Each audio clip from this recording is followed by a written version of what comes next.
everybody, welcome to the 2023 MoYak Fishing Series River Trail Tournament Briefing. I'm going to put this one out a little bit earlier than usual, that way guys can have time to prepare. Got some new anglers that are going to be competing in their first river tournament ever this year, so we're going to go over a few things. First off, we'll talk about the boundaries. This is a statewide river tournament, so you can fish any public river or stream in the state of Missouri. And we always do the first one of the year like this because of what's happening right now. The springtime rains come through and it'll blow out these rivers, and they're not fishable or floatable or safe to even be on. So with that being said, since we are a statewide where you can choose, you might have to go, you get an opportunity to get away from some of the floods. If there is still flooding on Saturday, which I would assume the rivers are probably going to be high after what just went through today.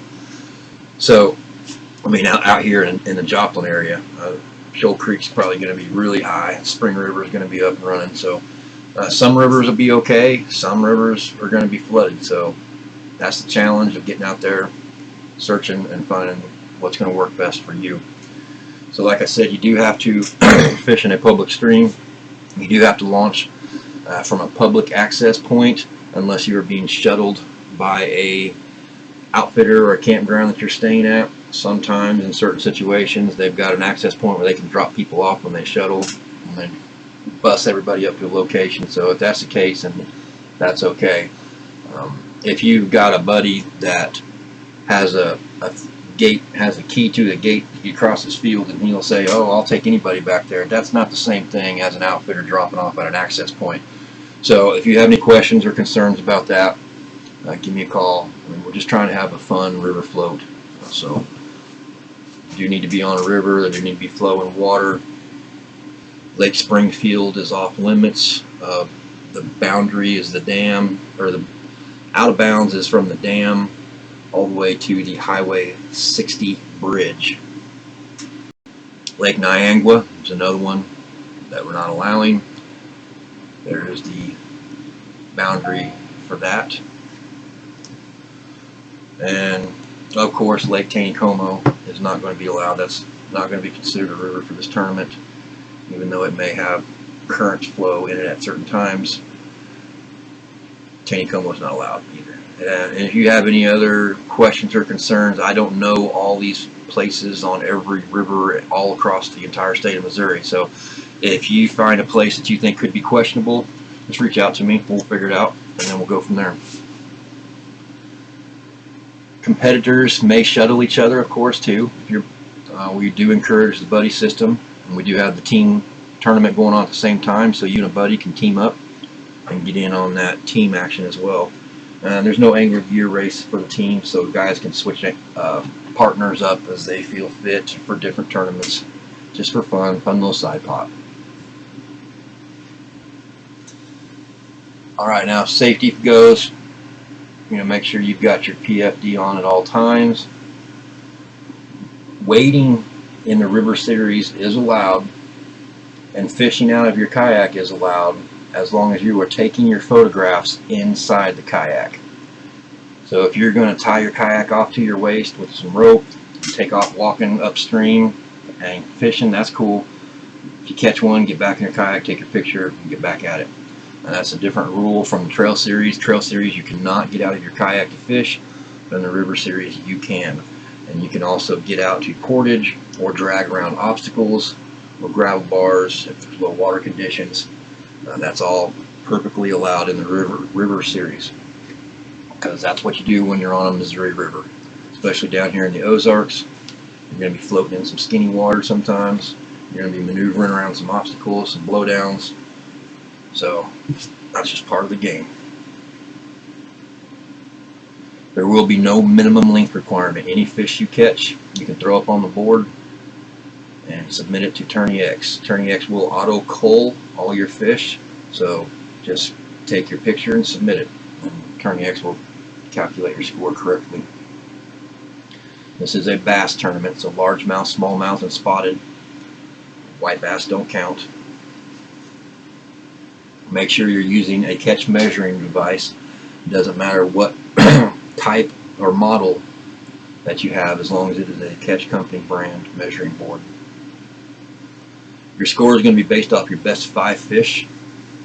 Like I said, TourneyX will auto-cull that and calculate that score for you. If you're on the team side, it's going to be your best 3 fish per person for a team total of 6. And TourneyX will track all that as well.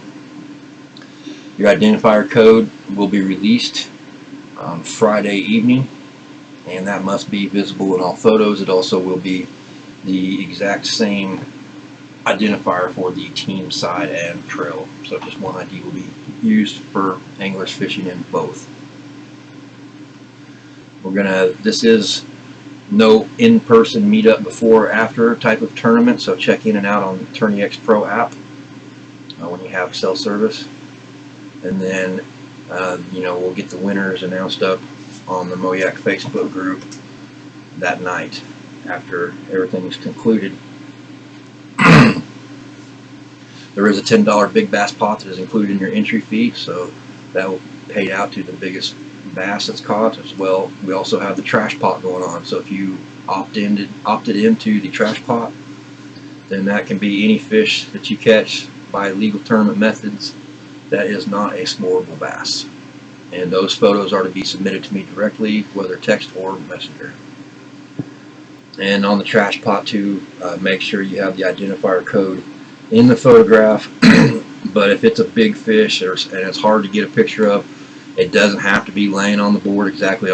The same rules do not apply for the trash pot as far as measuring a fish. Just get the best picture you can to try and give me the best idea of how big it is, and then we'll just go from there. Alright, tournament times. This is going to be an all-day float, so it's going to run from 6 a.m. to 6 p.m. You can launch at any time in between there and quit at any time between there. So fish the hours that you want between 6 a.m. and 6 p.m. After that, the tournament is over at 6. No photos will be accepted after 6 p.m. that are taken after 6 p.m. But you do have a couple hours to get your photos turned in. If you're floating a river that doesn't have cell service, then that gives you 2 hours to get loaded up, drive home, or to an area where you can get your photos uploaded.